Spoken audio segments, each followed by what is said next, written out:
So what's up people, and welcome to another Warframe video.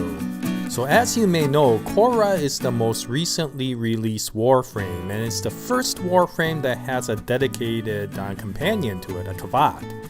And so it's a very interesting Warframe, but just like with the other Warframes, it is a relative grind fest to actually get the parts. So I just wanted to make a quick video to go over some of the things that you can do to at least make the grinding a little bit easier. And as you also may know, the Khora parts drop from the most recently developed missions called Sanctuary Onslaught. Now there are two types of Sanctuary Onslaught, the standard ones and the elite ones. And although the Khora parts were originally available in both, they are now only available in the standard Sanctuary Onslaught. So if you are going to farm for Khora parts, do not farm them in the elite Sanctuary Onslaught, or you will be farming forever trying to get these parts. Now, since Sanctuary Onslaught is an endless mission similar to the survival missions, they go by waves or rotations, and the parts drop by rotations. So the chassis drops in rotation A, the neuroptic drops in rotation B, and Khora's system and blueprints drop in rotation C. Now, just like with any other endless mission, since the rotations go as rotation A, and then rotation A once more, and then rotation B, and then finally rotation C, you at least have to go through 4 rotations at a minimum to be able to get all of these parts.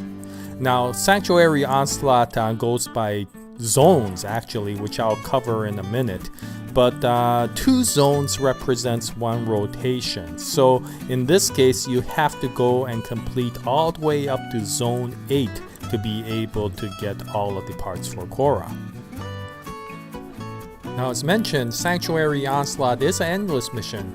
But unlike the other endless missions where you're typically trying to either defend a pod or trying to survive, the objective of Sanctuary Onslaught is to kill as many enemies as possible. Similar to survival, the ability to stay in the mission depends upon how many enemies you can kill in a certain amount of time. There is an efficiency point, similar to what you might think of as the survival points that you see in survival. And the moment you come into the mission, it starts ticking down. And the only way to restore that is to actually kill as many enemies as much as possible. And so the important thing of the mission is to actually create as much damage to the enemy as possible. That of course indicates that the weapons and the frame you bring in are not there for defense, but basically there to have a high amount of DPS. Now, to start the mission, although it's by default available in Cephalon Samaris' Sanctuary, the easiest way is to just go to the Syndicate part of your mission menu and choose Sanctuary Onslaught. And when you start the mission, then you end up in this initial part, which is the gate area. And once you pass through, the first rotation immediately begins, so you have to immediately start killing as many enemies as much as possible. As quickly as possible, I should be saying. And you have a certain amount of time in which you kill as many enemies as possible in this particular zone. This is, I should say, a zone rather than a rotation. And once the time is up, then you start moving to the next zone.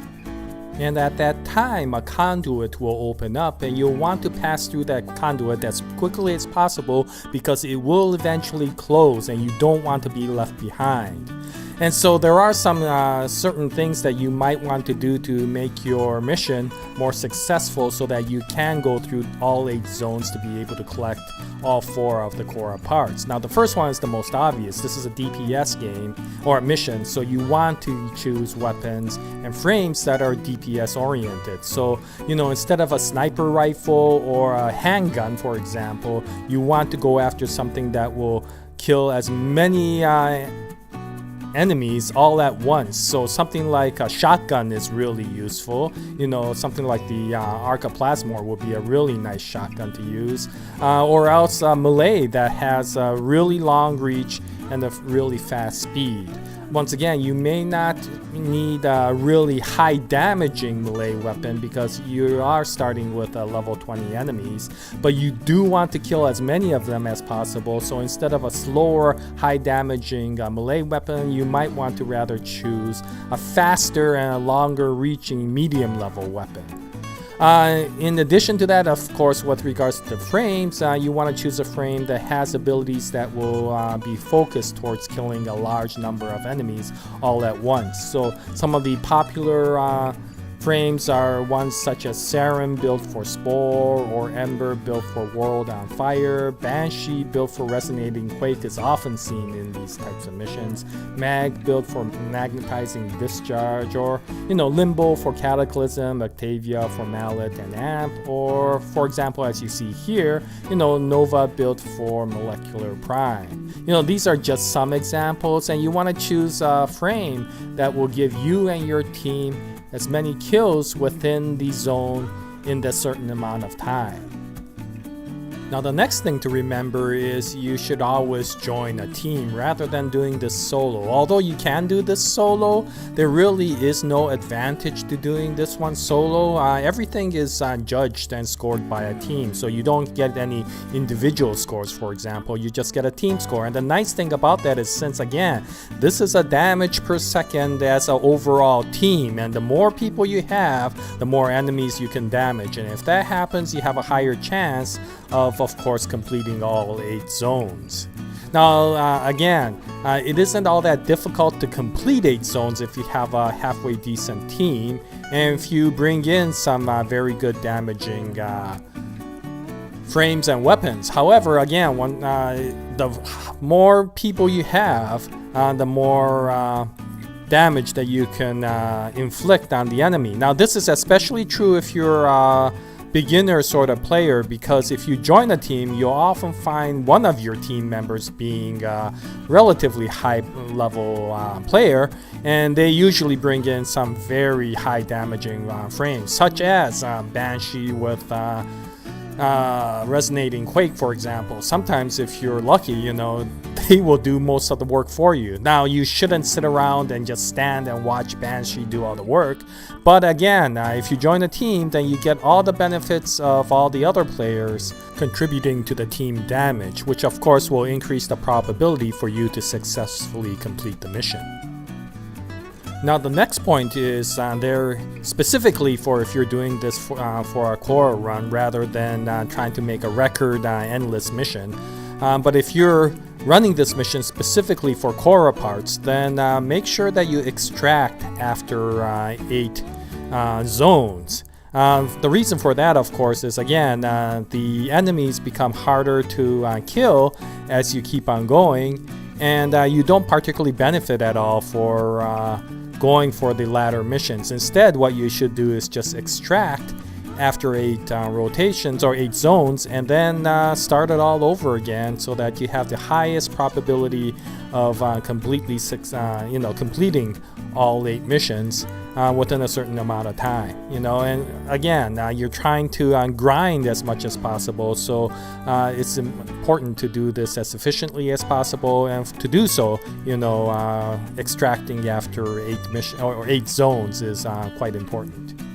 And the nice thing, of course, is that you won't particularly get in anybody's way, because everybody can extract separately. This is different from a lot of other missions such as Survival, where all the team members have to extract at the same time. Here, you could extract individually, which I'll show you how to do later. And the next thing to remember is make sure that you remember where the location of the conduit is where you came in, because the conduit where you will be going to the next zone will materialize at the same location as the conduit where you came in. So if you start running around without remembering where the conduit was, and completely get lost in the mission, then you may not be able to make it back in time to go through the conduit to the next zone. So yeah, make sure that you know where that is, and then memorize it before you start running around and getting lost in the mission. I've done that before in the beginning when I was playing this, and of course I didn't make it to the next zone because I went too far and then couldn't figure out how to get back. So yeah, it is relatively a common sense thing, but make sure that you do know where the locations are before you go to the next zone. Now the next point might be a little bit counterintuitive to what you're used to in an endless mission, but don't wait for getting revived if you get shot down and if you're bleeding on the ground. Now in a typical endless mission like survival or defense, a lot of times you're waiting for your teammates to revive you if you get shot down and you're bleeding. However, in this game or in this mission, you know, every team player is important to continuously focus their time in killing as many enemies as possible to keep that efficiency level up, so they don't really have time to resurrect you. Now if they do, then that's fine, but don't sit around waiting for them, and if nobody resurrects you, don't get angry about it. Just go resurrect yourself. You're only going to be doing 8 waves, and there should be no reason why you run out of the number of lives that you have, you know, within a mission, unless you're sending in the improperly modded frame that will get you killed all the time. By the way, this little item that you just saw right now is an item that you can find in missions to somewhat restore your efficiency. They're kind of like the life pods in a survival game where, you know, you could activate them to restore some of the survival points. Here you could find these little items that will restore your efficiency points. Now typically in a 8 zone mission where all you're doing is doing 8 zones to collect for Khora parts, you won't really need too many of them because your efficiency shouldn't be going down too much below 100%. However, if you do find that it's getting low in the latter parts of the mission, then you can use those items to restore some of your efficiency points. Now to extract from a mission is relatively easy. The 2 ways that a mission will end is either your efficiency will go down to 0 or that you miss a gate. So you purposely don't go through the next gate after you complete the 8 zones. And you just keep on playing in this last zone for as long as it keeps on going. And wait until the game timer ends and your mission completes. But overall, it's relatively easy, and you don't have to worry about any of the other players. If they want to continue to go along and they go through the gate, then their game will continue and your game will end. So it's a relatively straightforward thing to do, and so extracting from Sanctuary Onslaught is a relatively simple process. Now one final key point: even after you do all the grinding and get all the parts for Khora, you will still need 9 Kvat genetic codes to be able to build her. That's one of the components that you will need to be able to build her components. The neuroptic as well as the system and the chassis, which of course are necessary to build Khora herself. And so if you don't have 9 genetic codes, then you will either have to decide on whether you want to farm for them in the Oricon Derelict by scanning wild Kvats, or to buy them in the market, and they cost 5 platinum each. So to be able to build Khora, you will need 45 platinum. Now if you don't want to spend the platinum, then you can go to the Oricon Derelict and look for the wild Kvats to scan. It does take a lot of time to do so, but if you're wanting to do that, then you can grind for those parts without having to spend any platinum. Now the other way, of course, is every once in a while they will drop in alerts or events. However, they are quite rare, so if you do decide to build Khora, if you don't want to wait, then you may want to actually farm them in the Oricon Derelict or buy them in the market rather than waiting for an actual alert that will reward you with Kvat genetic codes.